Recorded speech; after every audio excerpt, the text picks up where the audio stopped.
Hello friends, welcome to my channel. இன்றைக்கி இந்த வீடியோவில் குழம்பு மிளகாய் தூள் எப்படி செய்யலாங்கிறத பார்க்கலாம்.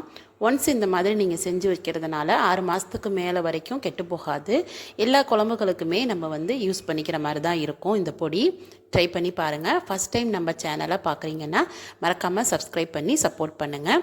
இந்த பொருள் எல்லாத்தையும் வச்சு தான் நம்ம குழம்பு மிளகாய் தூள் எப்படி ரெடி பண்ணுறதுங்கிறத பார்க்க போகிறோம்.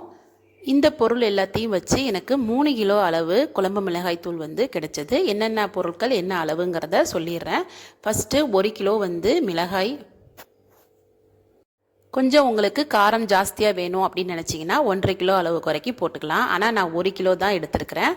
அடுத்தது காஞ்ச மல்லி 1 கிலோ. அடுத்தது மற்ற பொருட்களோட அளவுகளையும் பார்த்துடலாம். இது 1/4 கிலோ அளவு மஞ்சள், 100 கிராம் அளவு பாசிப்பருப்பு. பருப்பு வகைகள் எல்லாமே 100 கிராம் தான். இப்போ பாசிப்பருப்பு 100 கிராம். அடுத்தது கடுகு 100 கிராம், துவரம்பருப்பு 100 கிராம், கடலைப்பருப்பு 100 கிராம், ஜீரகம் மட்டும் 200 கிராம். ஏன்னா இதுதான் குழம்பு மிளகாய் தூளுக்கு ஒரு ஃப்ளேவர் கொடுக்கறது. அடுத்தது சோம்பு பார்த்திங்கன்னா 200 கிராம். அடுத்தது மிளகு 50 கிராம், உளுந்து 50 கிராம். இதுக்கு நீங்கள் கருப்பு உளுந்து கூட யூஸ் பண்ணிக்கலாம். வெந்தயம் 50 கிராம், பச்சரிசி 50 கிராம், கட்டி பெருங்காயம் தேவையான அளவு போட்டுக்கலாம். ஒரு 15 கிராம் அளவு எடுத்துக்கலாம். அடுத்தது அடுப்பில் கடாய் வச்சுட்டு மிளகாயை 1 கிலோ இருக்கிறதுனால நான் 2 பேட்சாக போட்டு லைட்டாக சூடு வர்ற வரைக்கும் நம்ம சூடு பண்ணிக்கிட்டால் போதும். சிம்மிலேயே வச்சுட்டு நல்லா கிளறி விட்டுருங்க. இப்போ மிளகாய் நல்லா கொஞ்சம் வறுத்தாச்சு. அதை ஒரு பிளேட்டில் மாற்றிட்டு ஆற வச்சுருங்க. பாக்கெட்டில் சுத்தமான மல்லியாக இருந்தாலுமே நம்ம ஒரு பிளேட்டில் மாற்றிட்டு அதில் ஏதாவது இருக்கான்னு சொல்லிவிட்டு ஒரு தடவை செக் பண்ணி க்ளீன் பண்ணி எடுத்து வச்சுட்டேன். ஏன்னா இந்த மாதிரி குச்சி ஏதாவது இருந்துச்சுன்னா அது நல்லா இருக்காது. அதனால் அதை எல்லாமே ரிமூவ் பண்ணிவிட்டு அதே கடாயில் கொஞ்சம் கொஞ்சமாக மல்லியையும் சேர்த்துட்டு லைட்டாக இதுவும் சூடு வந்தால் போதும். 1 கிலோ அப்படிங்கிறதுனால கொஞ்சம் கொஞ்சமாக நம்ம சேர்த்துட்டு லைட்டாக வறுத்துக்கலாம். மல்லியும் மிளகாயும் பார்த்திங்கன்னா லைட்டாக சூடு வர்ற வரைக்கும் நம்ம வறுத்தா போதும். ரொம்ப நம்ம ட்ரையாக அதிகமாக வறுக்க வேண்டிய அவசியம் இல்லை. மல்லியை நல்லா சூடு வந்ததுக்கப்புறம் நம்ம இன்னொரு பிளேட்டில் மாற்றிட்டு கொஞ்சம் லேசாக ஆற வைக்கிற மாதிரி ஒரு பிளேட்டில் மாற்றி எடுத்து வச்சுக்கோங்க. அடுத்தது நம்ம மற்ற பொருட்கள் எல்லாத்தையுமே நல்லா வறுத்துக்கலாம். இப்போ 200 கிராம் அளவு ஜீரகம். சீரகம் நல்லா பொரியணும். அந்த அளவுக்கு நல்லா வறுத்துக்கலாம். சீரகம் நல்லா வெடித்து வந்துட்டு இப்போ பார்த்திங்கன்னா இன்னொரு பிளேட்டில் மாற்றிட்டு ஆற வைக்கிறதுக்காக இன்னொரு பிளேட்டில் மாற்றிடுறேன்.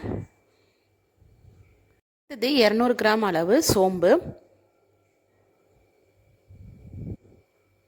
சோம்பையும் நல்லா வறுத்து எடுத்துக்கோங்க. அது கலர் லைட்டாக சேஞ்ச் ஆகணும். அந்த அளவுக்கு நம்ம வறுத்துட்டு இதையும் அதே பிளேட்டில் கொட்டி ஆற வச்சிடலாம்.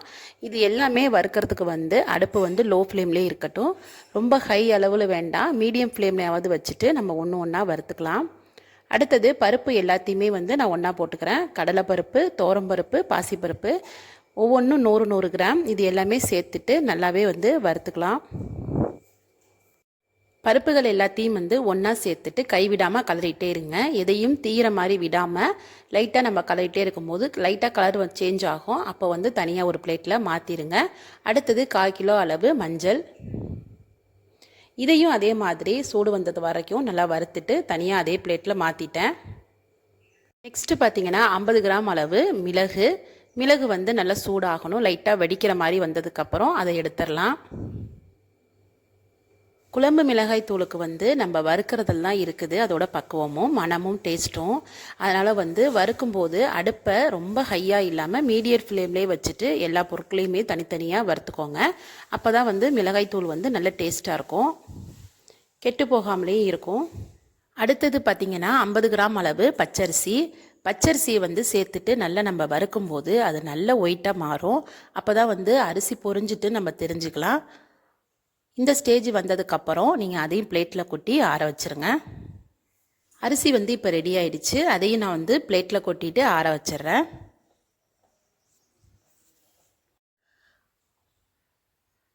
அடுத்தது பார்த்திங்கன்னா 100 கிராம் அளவு கடுகு சேர்த்துக்கோங்க. கடுகோடையே நம்ம உளுந்தையும் சேர்த்துட்டு வறுத்துக்கலாம்.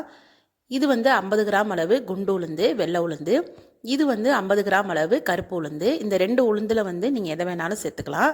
ஆனால் நான் வந்து கருப்பு உளுந்து தான் இப்போ யூஸ் பண்ண போகிறேன். கருப்பு உளுந்து வந்து ஹெல்த்துக்கு நல்லது, அதுவும் கொஞ்சம் சத்து இருக்கிறதுனால அந்த உளுந்தையே நம்ம சேர்த்துக்கலாம்.